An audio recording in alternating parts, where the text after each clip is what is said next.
All right, so that's good. Let's begin. In the last lecture, we were talking about image segmentation, and we talked about like some basic techniques how we can perform segmentation, and we are going to continue on that.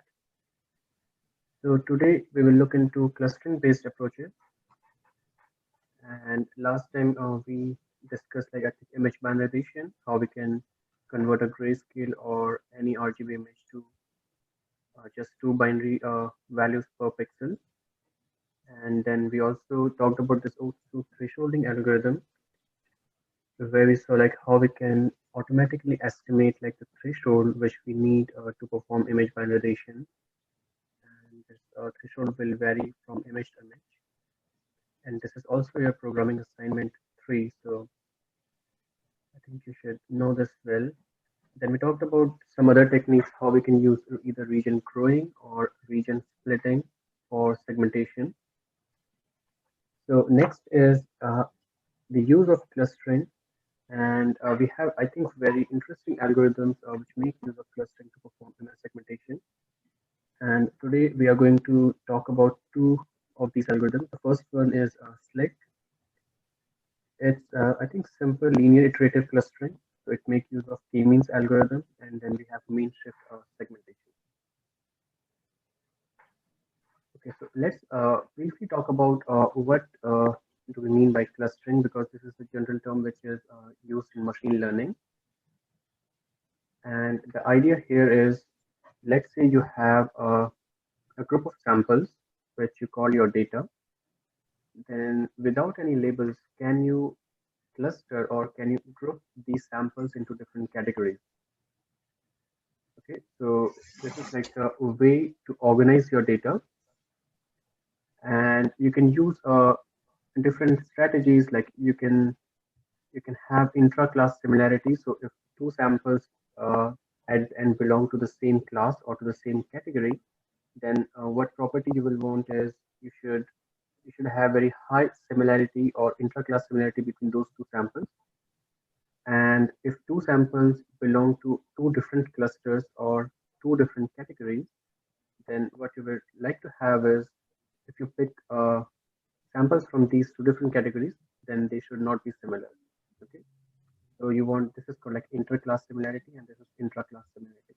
So you would like to maximize this, and you would like to minimize this in your clustering algorithm.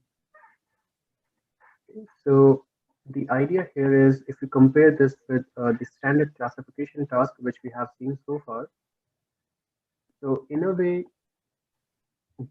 both are trying to achieve something similar, right? In classification task, what you have is you have a lot of samples, a group of samples, and then what you want is you want to categorize each of those samples into one of the classes, right? And the problem is same in clustering as well, but the difference is when you are solving classification, then to start with, you know the labels of a sample.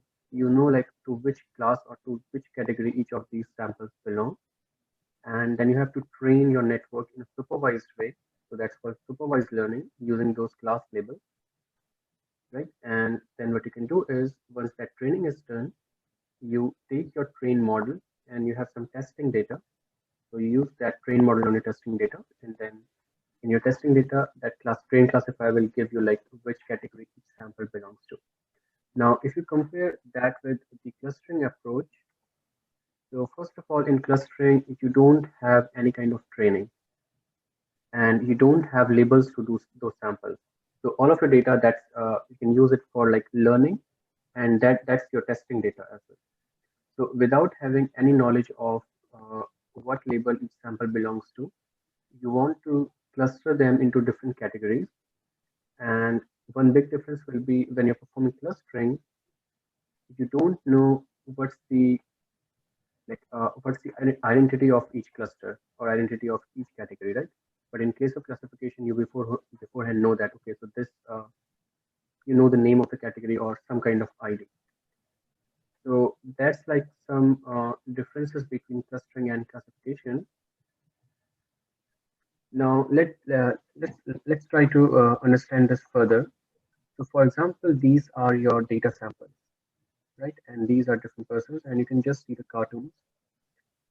Now, what we want to do is we want to use clustering to group these individuals into different categories or into different clusters, right? But the question is like, what should be the criteria, right? Because there might be different criteria, and you will get different grouping for these criteria. For example, if you want to categorize these group of people into two categories, the first one is Simpson's family, and the second group is school employees. Then this is like the grouping you will get. This is the cluster number one. This is the cluster number two, right? And again, you can perform clustering on the same set of samples if you have different categories, like if you want to differentiate between females and males. So depending upon what your objective is, what you want to do, what kind of information you want to extract from your data, so you can have a different kind of clustering.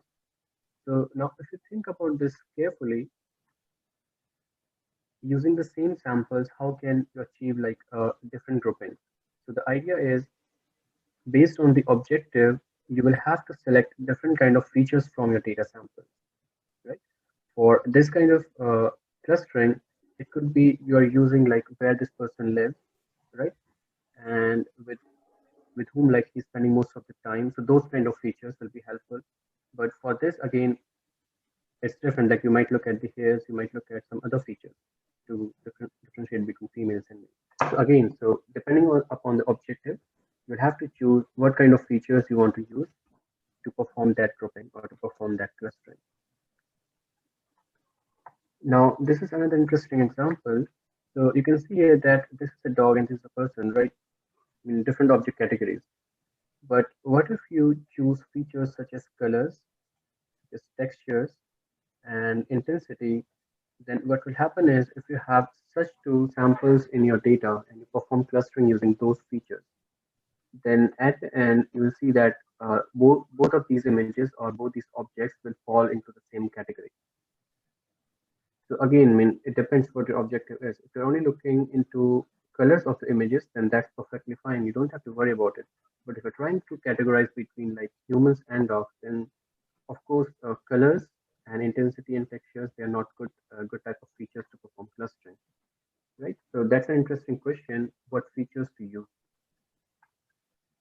So, so that's question number one. Then the second question is, how will you compute the similarity between two data points, right? So for that, you need some kind of distance metric. So when you're saying that you have some set of feature for sample number one, you have some set of feature for sample number two. So you want to figure out like whether these two data points are similar or not. So it's not just the feature. Then once you have the features, you also need to compute some kind of distance between them, and that's what we call like distance metric. For example, these are two images, so we might have some kind of distance metric which says that these are pretty close.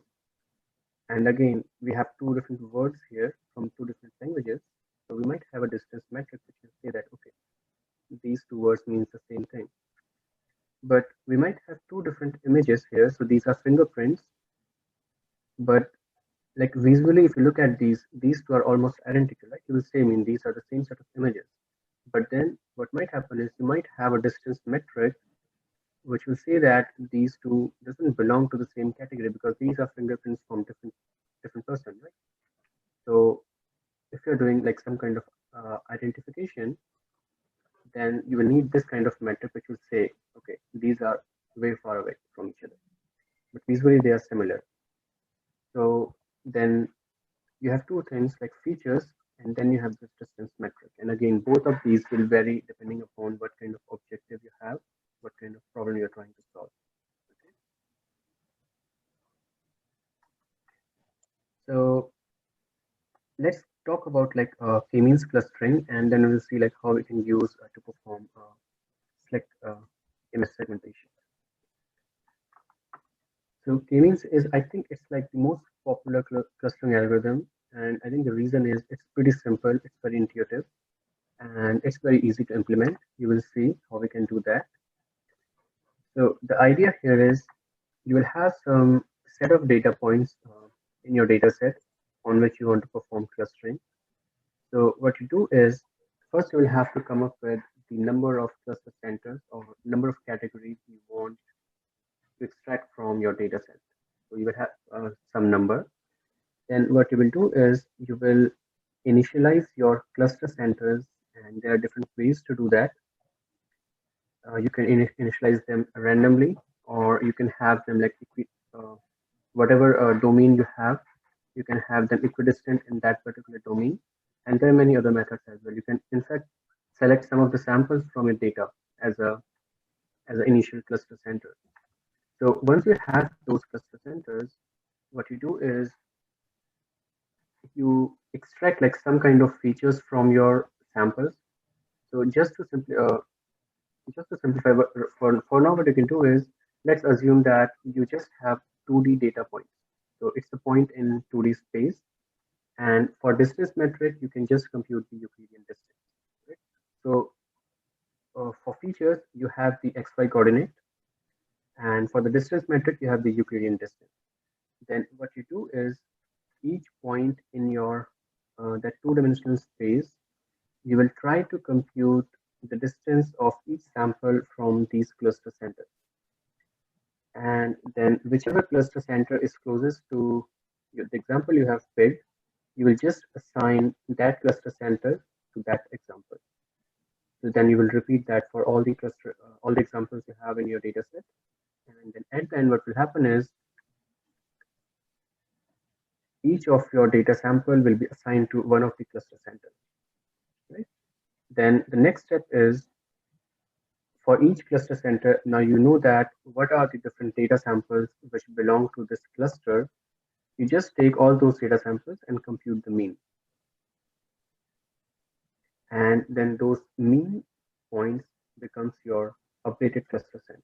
And then you just repeat this process over and over again until this process converges. And that's k-mean. Okay, so let's try to understand this in more detail. So for example, you have these data points, and this is let's say in Cartesian coordinate. So you will have xy coordinate for each data point. And in a way, you can see that we don't have a clear boundary between these points. But let's say you want to extract three categories or three clusters from all these samples. Then visually, you can see that this could be like cluster number one, right? Because these points are close to each other. And of course, because we are using Euclidean distance as a distance metric, and based on that, these could belong to the same cluster. And again, this can be another cluster. This can be the third cluster. So ये AWS में setup करेंगे क्या? Sorry, Sunil, we can't hear you. Can you repeat that? Lecture तो चल रहा है अभी. Sunil, you want to mute your mic?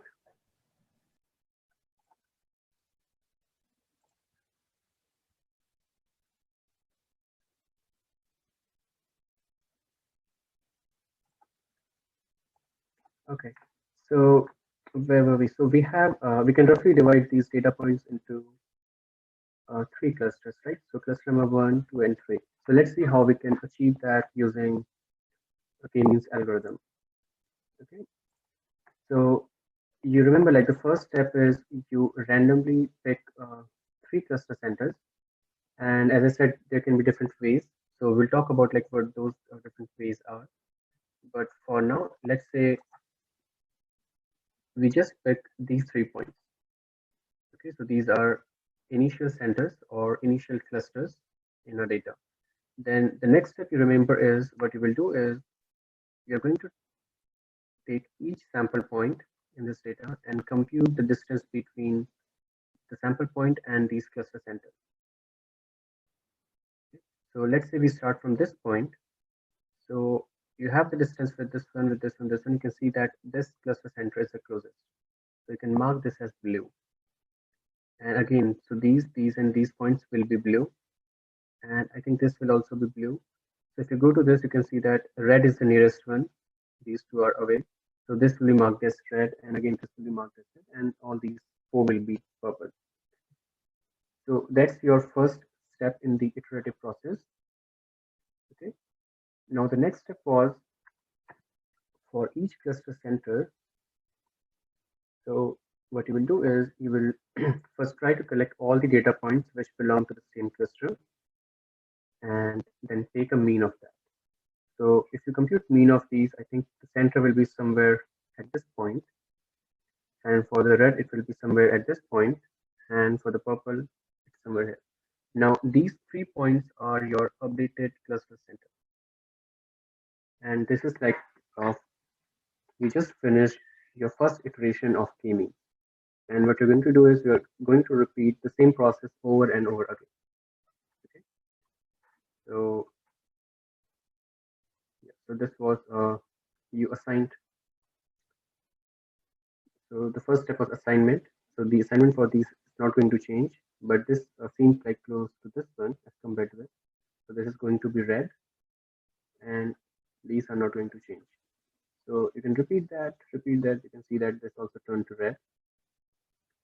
And if you keep repeating unless like again there are different criterias until you should run your k-means algorithm. One of the criteria I think which works most of the time is uh, if your cluster center is not changing anymore.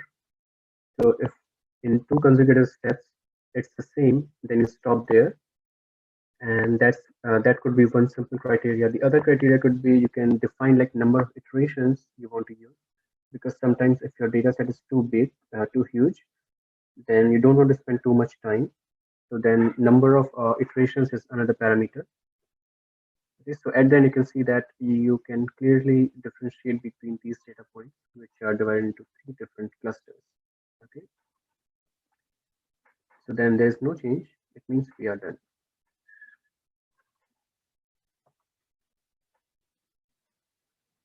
All right, so these were the two steps which we need to iterate over and over again. The first one was assigning the cluster to each sample, right? And the second step was we'll recalculate the center of the mean, and that will be like our updated cluster center. So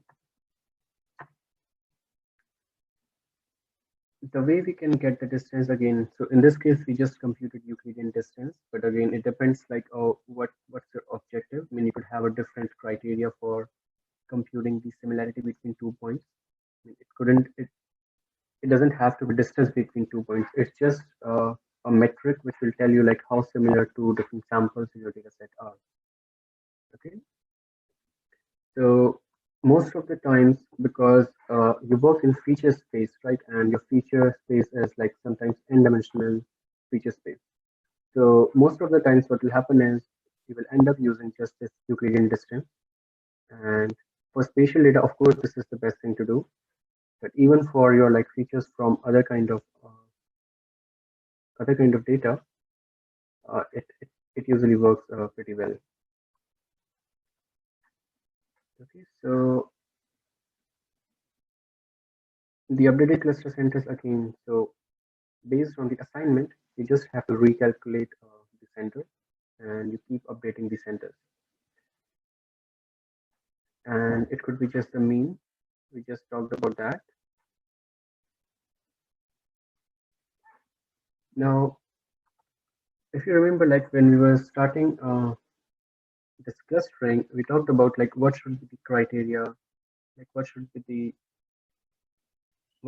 aim when we are performing clustering, and we talked about that we should try to maximize the intra-class variance, which means that not intra-class variance, intra-class similarity, which means that if two samples belong to the same cluster, then we should try to minimize the distance between them or maximize the similarity between them. And if two different samples are like from different clusters, then we should try to minimize the inter-class similarity, or you can also say that we want to maximize the inter-class variance, right? Both means the same thing. So let's see like what k-means is trying to achieve. So in k-means, you can see that if you try to formalize the loss function, which we're trying to optimize, we are actually computing the distance between a sample and the cluster center, the mean of the cluster center to which the sample is assigned. So we have this distance. So we try to minimize this distance for all the samples in our data. And that's the objective function for k-mean. I mean, of course, we are not directly optimizing this cost function, but eventually that's what's happening when we are going through each iteration in our k-means algorithm. Okay, so then let's see like what are the different parameters which we require for k-means. And so so the biggest limitation of k-means is that before starting the algorithm, you should know how many clusters you want to categorize your data into. And that's a big assumption because sometimes what will happen is you will not know in beforehand how many cluster centers you have, right? How many categories you have. So that's one of the biggest limitation of k-means. And what we do is a straightforward solution to that is you try with different cluster centers, right?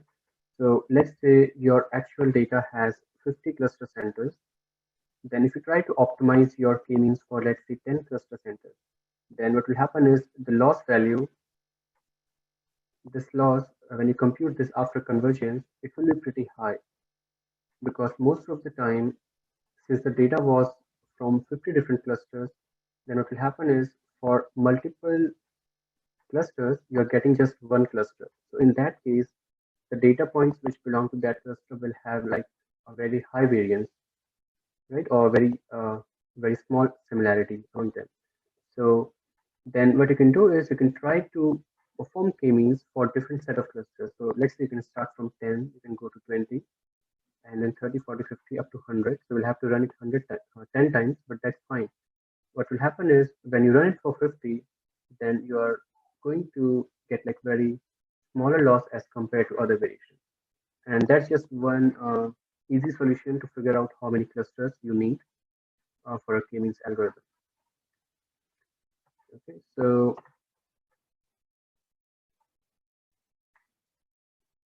that's parameter number one, the number of clusters.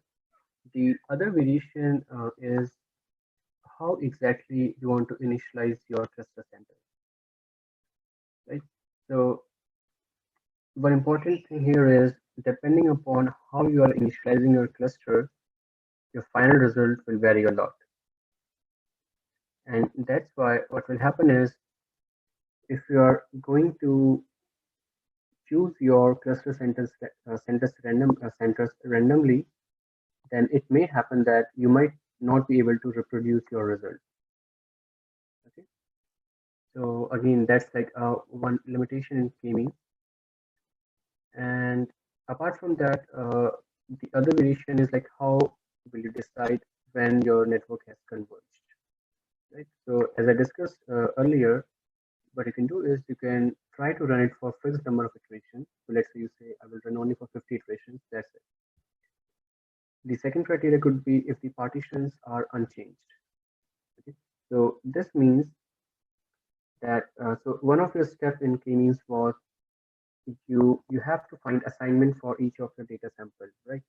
So if that assignment is not changing with your iteration, so that could be another good criteria. So keep in mind this is different from the third criteria, which says that the cluster centers are not changing, right? But in this case, you can ensure that if this happens, this will also happen. But the other way around is not true. Your partitions might not be changing, but even then your clusters might change. So you can have these two different criteria. Okay. So the other thing was the initialization. So we talked about this. We can initialize randomly.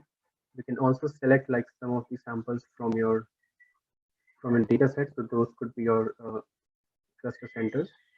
And the other thing is what you can do is you can try to cover or span your full sample space and divide that equally and just pick the center as cluster center. And again, mean there are drawbacks of each of these methods. So for example, if you just span your full data space and pick your seed points equidistant from each other. So in most of the cases, it might work, and it will work for cases like where you have equal distribution for all your data samples. But let's say for some of the categories or some of the clusters, if the distribution is kind of skewed, you have a lot of samples for one category, which is covering a lot of space, but not for the other, then again, that kind of initialization might not be a good idea. Okay? So again, so the results can vary drastically based on the seeds you choose, and this is fine. So yeah, you can use random examples. You can have random centers in the same space.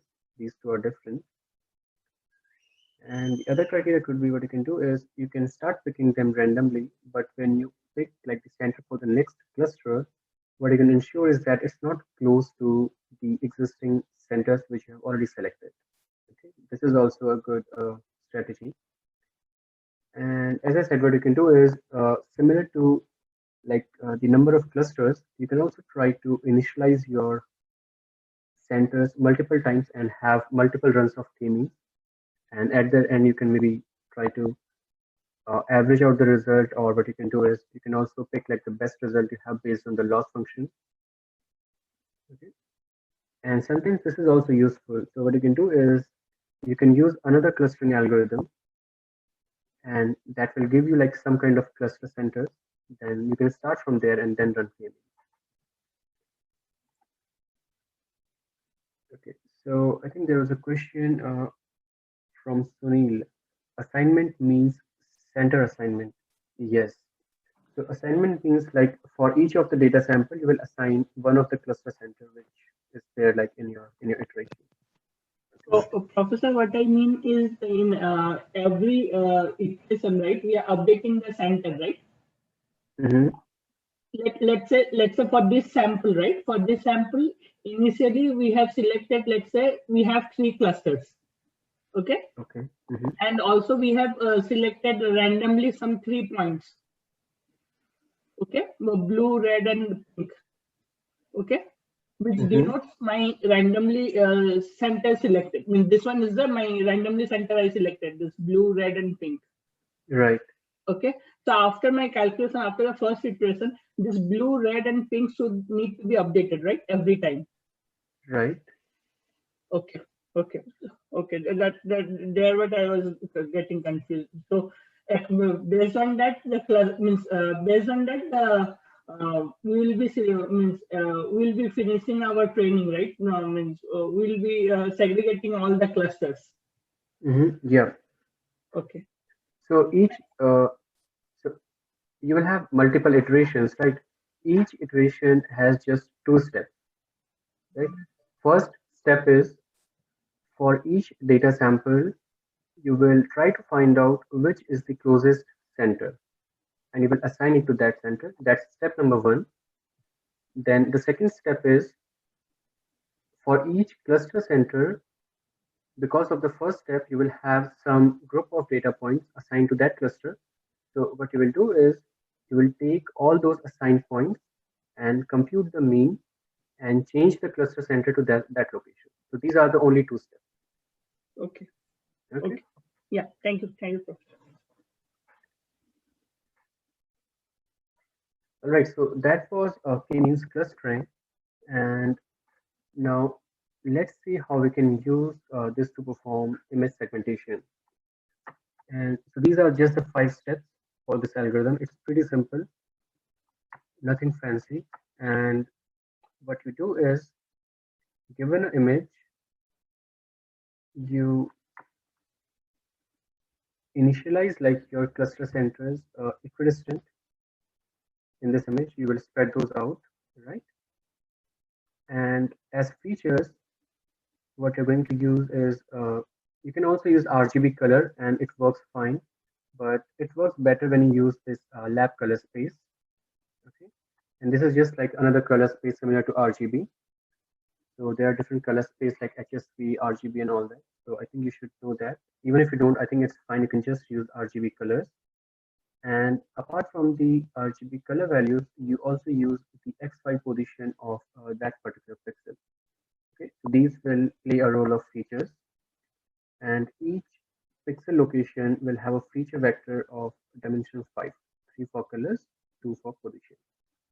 Now, what you do is, now each of the pixel is a sample, and the initial clusters you have, so they will be equally spread out. Now, what you will do is, the idea here is you will start k-means clustering, and you will try to assign each of the pixel in this image to these cluster centers which you have started the algorithm with, right? The first initial C, and then you will keep repeating that. You will keep repeating that. What will happen is at the end, all the pixels which have similar features or which are like similar to each other based on the color space and disposition, they will be grouped together, right? And if they are not similar, they will not be grouped together. So here you can see that we are looking at the color values, and we are also looking at the position.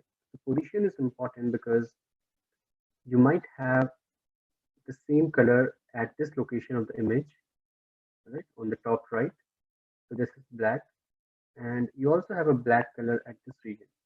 So if you just use uh, the RGB color or the lab color value as feature, then those two will be in the same cluster center because they are exactly matching if the color is same. But you don't want that because you know that if two pixels are far away in an image, they they shouldn't be segmented together because it's very highly unlikely that they belong to the same segment of the image. And that's where this XY position comes into picture. So if you incorporate the position as well, then these two pixel locations will never be grouped together because they are not close to each other. All right. So that's the overall idea. Now, so this is like basically the k-means algorithm. This is the only additional step which you don't have in k-means. And what it tries to do is it tries to it tries to improve the initialization of your cluster center. Okay, and the way it does that is it first tries to find the gradient. So it's like similar which you use for your edge detection. You can find the x gradient, the y gradient, and compute the magnitude. So for each pixel, you will have this gradient value, which will tell you whether this is an edge or not. And you can also interpret that as if if the if the pixel intensity is changing drastically or not. If it's changing, which means it's an edge, you'll have a high gradient. If it's not, then it will be like very small gradient. So what you do is you try to move the cluster centers to the smallest gradient position, right? And you're looking into a neighborhood of 3 cross 3. And the reason here is that you don't want to initialize your cluster center on the edges because if you put that, then your cluster center moves in each iteration, right? Then if it's on the edge, then it's very stochastic. When it will move very frequently, like or it will move very fast to either direction. So you don't want that. So if you start it from a low gradient value, then the move will be very gradual. So it's just trying to stabilize your initialization. So this is a success step which was not there in your k-means algorithm. And again, it won't have a very high impact on the final result, but it will improve your results. Okay. Now,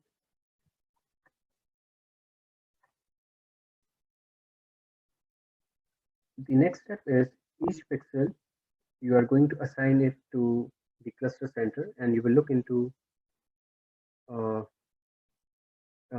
area or a window of a 2s pixel distance, right? You won't look too far away, and that's done to minimize your computation cost because there is no point in computing the distance between a pixel at this location and a cluster center which was initialized at this location because you know that mean of course like there are other cluster centers here which will be closer to this pixel, so this assignment is never going to happen.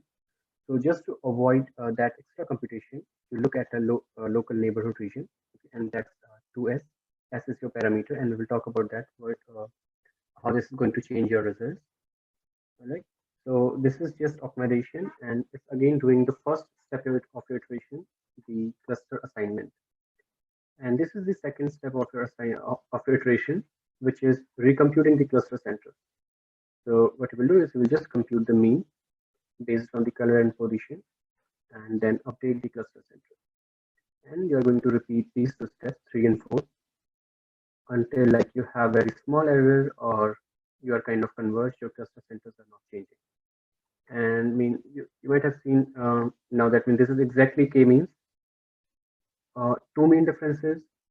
The first difference is you're trying to stabilize your initialization using this step 2, right? And the second difference is instead of computing the distance like with all the cluster centers, which usually you do in your k-means, you only look at a local neighborhood. This is again just an optimization. Even if you do it for all the pixel locations, it's not going to change your result. All right.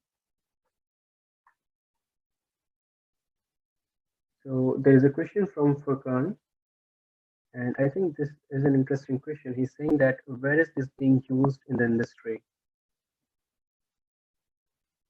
So industry, let me think about that. And I'm sure, I mean, there are a lot of applications of this.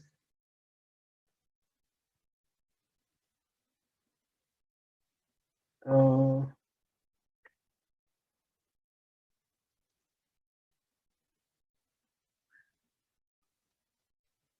okay, let me come back to that later when you finish the lecture. Okay.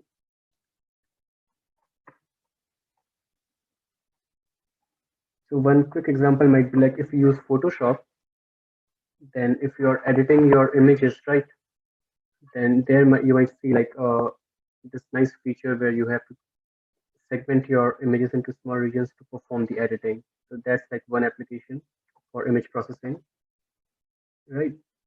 Yeah, you pointed that out. It's aesthetics, of course, that's aesthetics. And okay, so that's clustering. And the good things about this algorithm was it's pretty fast. And even like for a high resolution image like 320 and 240, it just took like a fraction of seconds to perform. And I think there are a lot of GPU based implementation of this algorithm, which makes it like even faster. So again, this is a plus point that this is kind of giving you super pixels, right? So it might miss like very thin boundaries because you can see that the regions it's giving is kind of a blob. So getting like a very different kind of shape might not be easy using Flip. And this will give you a lot of super pixels, sometimes which might not be a good thing. So okay, so there was a parameter this S, right? So let's see how this can affect your segmentation. So if you use a very small step or very small neighborhood, then you will get results something like this on the top left. So your super pixels will be very small. And as you increase your window, then you can see that the size of the super pixel is increasing. So this is like I think much bigger value of S as compared to this. And same with the second image here. Okay. So that's the only parameter you have, and it controls how big your superpixels will be. All right. So that was slick. So one, I think, good application. So answer to your question for Kanmin. So you remember we need proposals for your object detection, and object detection has a lot of applications in the industry, right? So this superpixel can be used for generating proposals as well. So it's not like it has a direct application. I mean, it has application as well for aesthetics and Photoshop and all those image processing. But if you're looking from an AI point of view, I mean, it won't have a direct application, but somewhere like deep down, it might be used in different approaches. Okay, so that was our algorithm number one, and The next algorithm we're going to talk about is mean shift, and again, it is based on clustering. Now, the idea with mean shift is it tries to it tries to segment your image, and it doesn't need to know like how many clusters or how many categories you will have in your data points. Right? It will figure it out automatically, and that's like one drawback in k-means, and this is like where mean shift is really important. And these are two like segmented images which were obtained using mean shift algorithm. Okay,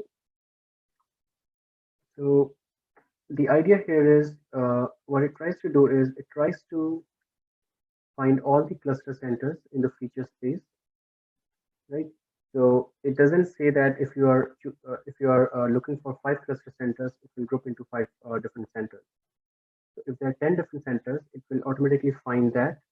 And the way it works is it looks into the density of your data points, and it tries to move towards the dense regions, and the region which are like the location where the region is very dense, that will be your cluster center, and that's how it's try to figure out like how many cluster centers you will have.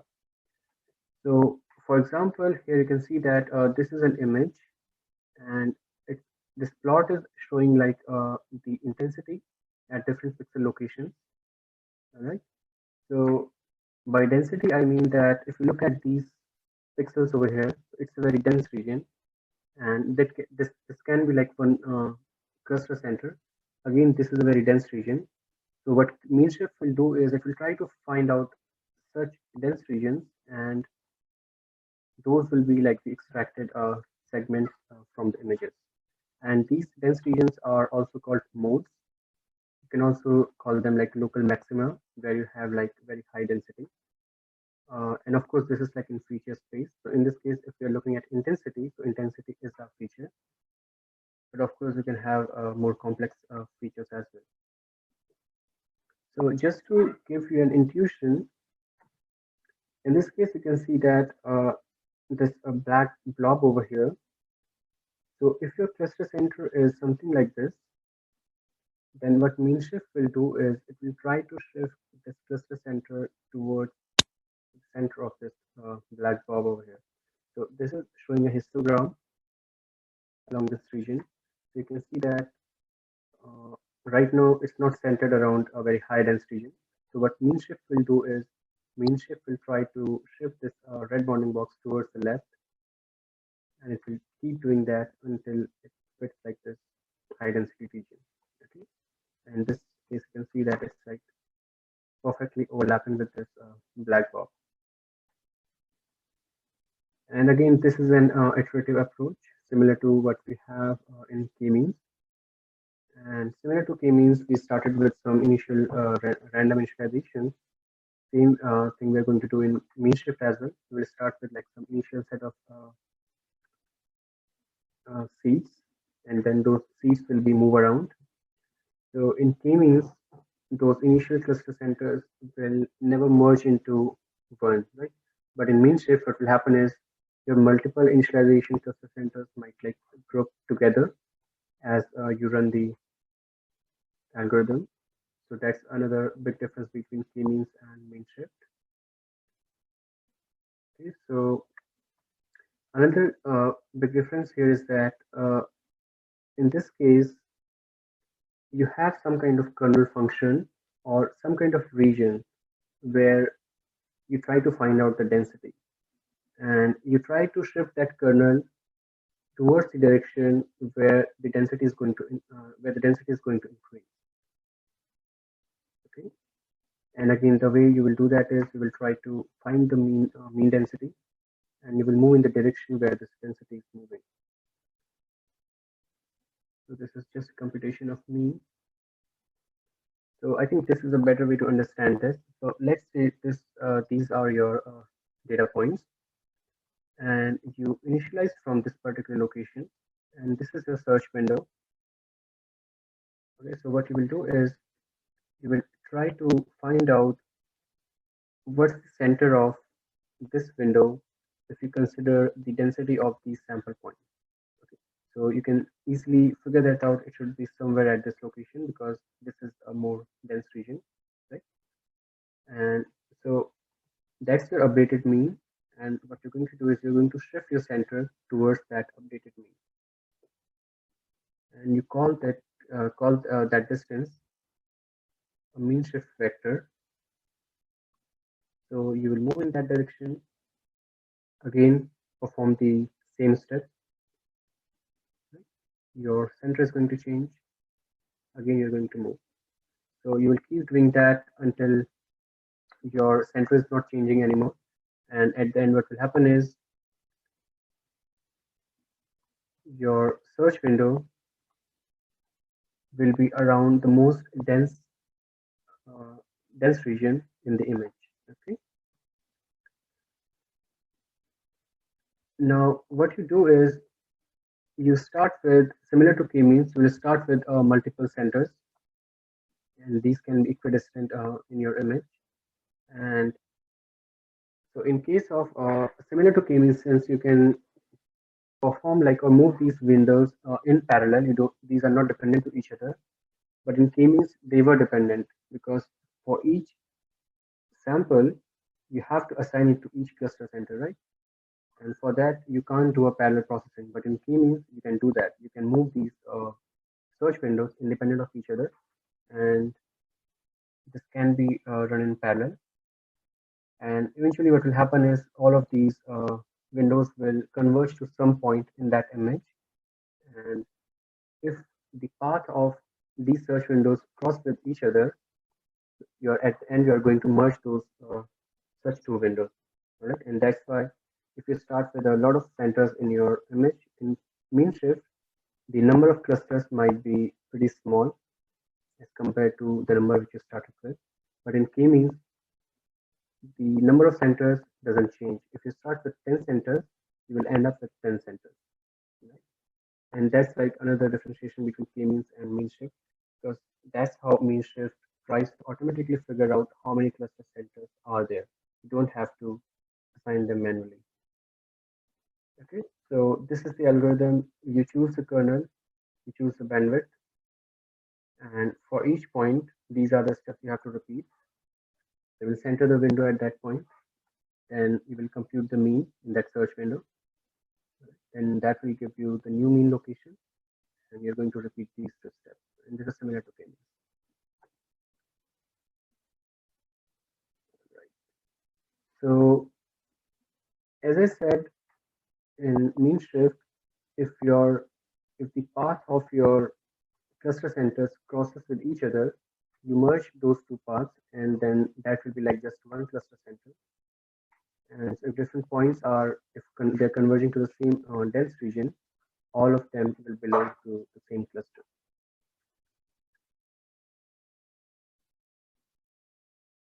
So again, this is just showing one sample example where you start from this location,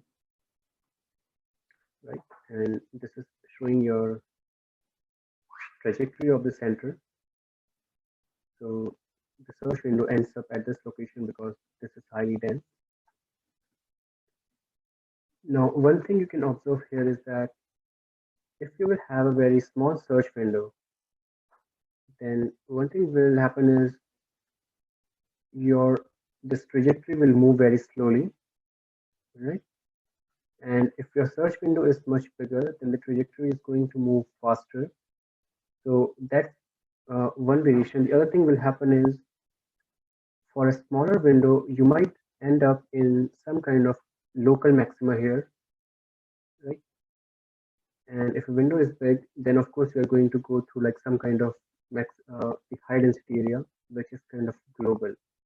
So if you want bigger regions, then similar to your k-means, you should have bigger search window. But if you want very small fragmented regions, then you should start with a very small search window. All right. So again, similar to k-means, you can have different set of features here. You can use colors, gradient, textures, and this is again initialization. You can do that randomly. So you perform the shift, that's fine. you will end up with a peak. So this is just the plain algorithm we just discussed. So one question from Joel, would the size of the search region affect the number of clusters produced? And I think that's a very good question. And of course, the size of the search region will affect the number of clusters produced, because if your search window is pretty big, then it will end up traversing a bigger region, ending up at a like more global kind of high density region. Then all this region in which that window is traversing this trajectory, they will belong to the same cluster, right? So for this big region, you're just getting one cluster. But if your search window is pretty small, then that search window might travel this direction, this way, and end up here. So then this is going to be your one cluster. And similarly, you will have other smaller clusters in this region. So if your window is small, the number of clusters, of course, they will be more. Now let's see like some sample results of mean shift. This is the input image, and this is something which you get. Now, if you compare this with k-means, in a way, this is better than k-means because in k-means you get like smaller round-shaped regions, right? So k-means will never give you a segmentation of bench like this. Either it will give you like a bigger region which will also cover the surroundings, or it will give you multiple smaller superpixels. And same with this tree. You can see that this is a tree here, right? In fact, we have two different trees, but the mean shift is able to segment it pretty nicely. And again, k-means will not be able to do that.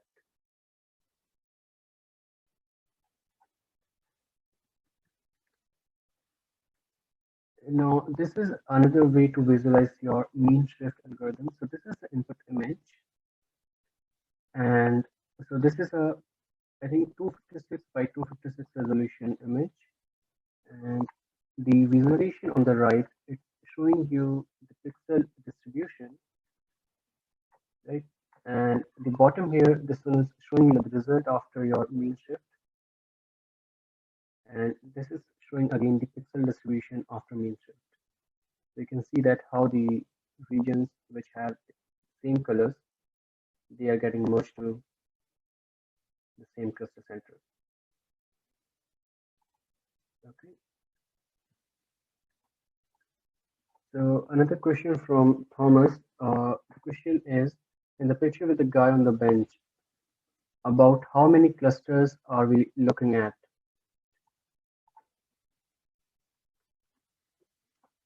So I think this should be cluster number one, right? And again, this shirt is cluster number two, three, four. So there are many. I think it will be roughly around 30. But again, in mean shift, you don't specify how many clusters you want. Mean shift will automatically find that for you, right? And the number of clusters which you will get is depending upon how bigger your search window is. So in this case, I don't know the exact number, but each of these regions are like separate clusters. This yellow one might be one cluster. Okay.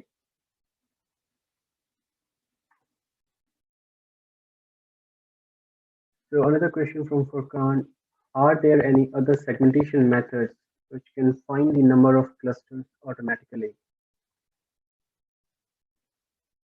There are different algorithms, and we are not going to cover those.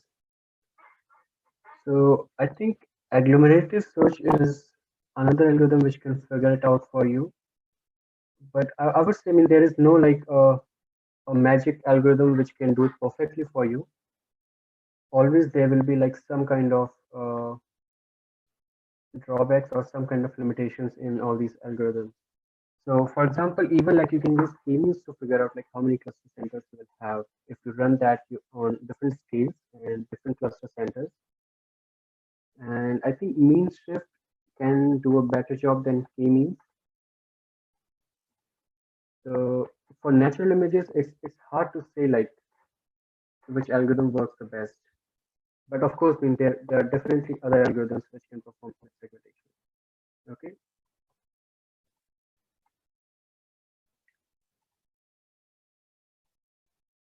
So Jayanta, you are having issues. So is it working okay for everyone else, or is it bad for everyone?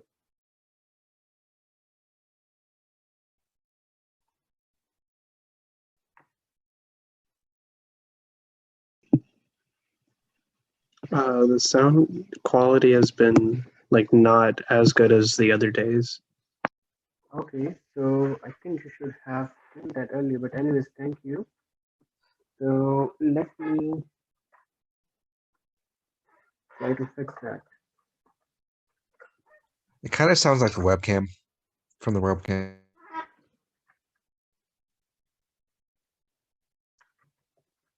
Yeah, the laptop is behaving weirdly, so let me try to use the earphones. And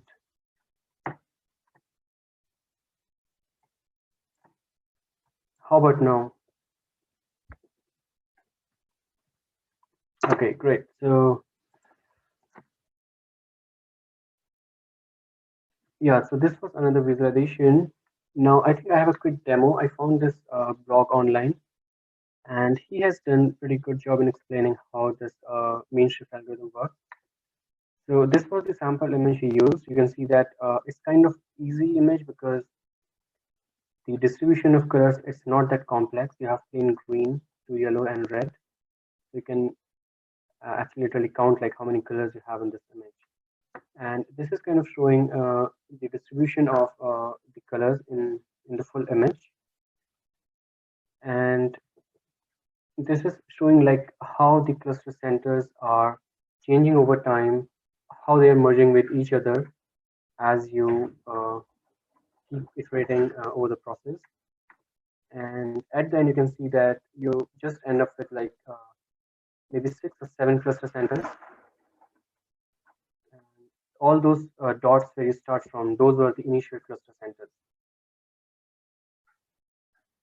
And what you can see here is that, so this was converged pretty quickly, but this region took a lot of time to converge because you can see that a lot of cluster centers are merging with each other because they are crossing paths.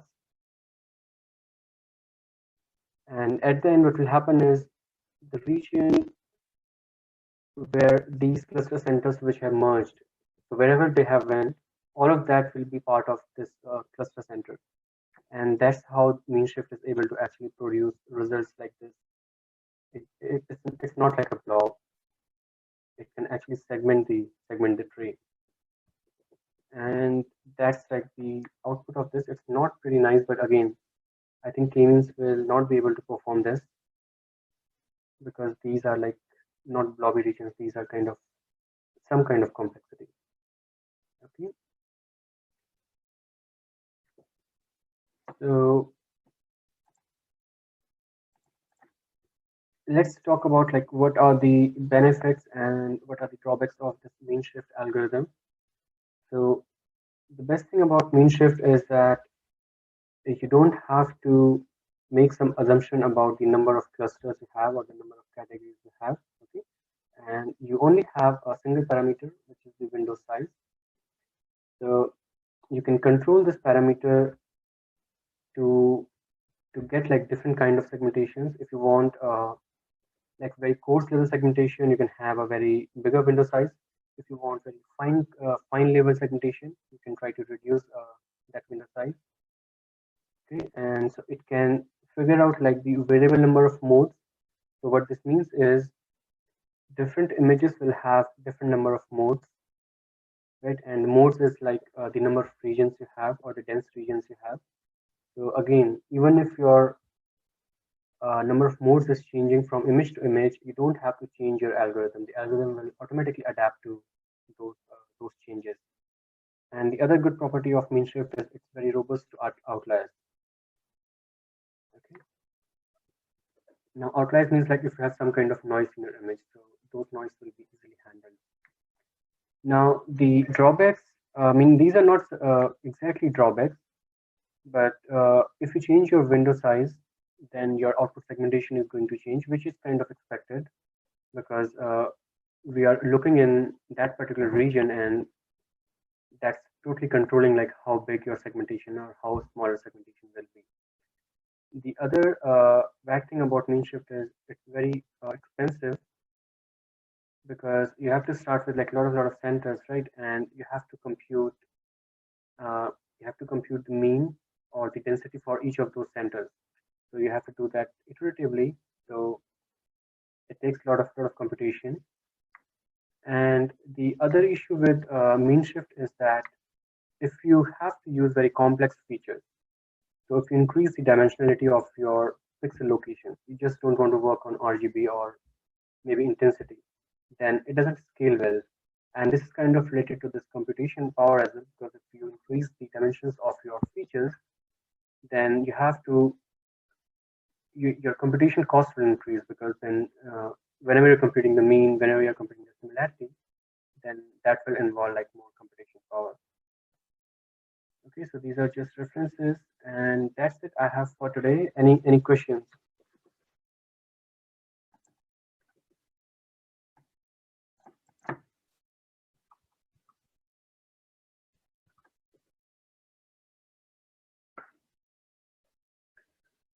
So that was all from image segmentation. Next, we are going to look into semantic segmentation, and we will look into how we can use deep learning for semantic segmentation. And of course, like you can use those methods for image segmentation as well. So it's just like it can give you something more. It can also give you like the category to which each pixel belongs. And after that, okay, let me see what the schedule is. So we have to cover action recognition as well because we don't have looked into video data yet. So next week, I think we will start with optical flow, how we can extract features from your videos. And following that, we will look into action recognition. We'll see like how we can recognize activities in videos. And that will also be like moving away from 2D convolutional neural networks to 3D convolutional neural networks. We will also talk about recurrent network, briefly cover LSTMs. And then if time permits, we will try to cover camera modeling, which is kind of very classical way of doing computer vision. But again, if time permits. So that is like, I think the full schedule I have for you. So a question from Furkan, mean shift can be used deep learning as well. I don't know what you meant by that, but mean shift, it's an algorithm, right? But of course, you can use deep learning to do what mean shift can do. So like you can do segmentation using deep learning, but I don't know what you mean by mean shift can be used deep learning. Okay. So if there are no other questions, we can end it here. Thank you.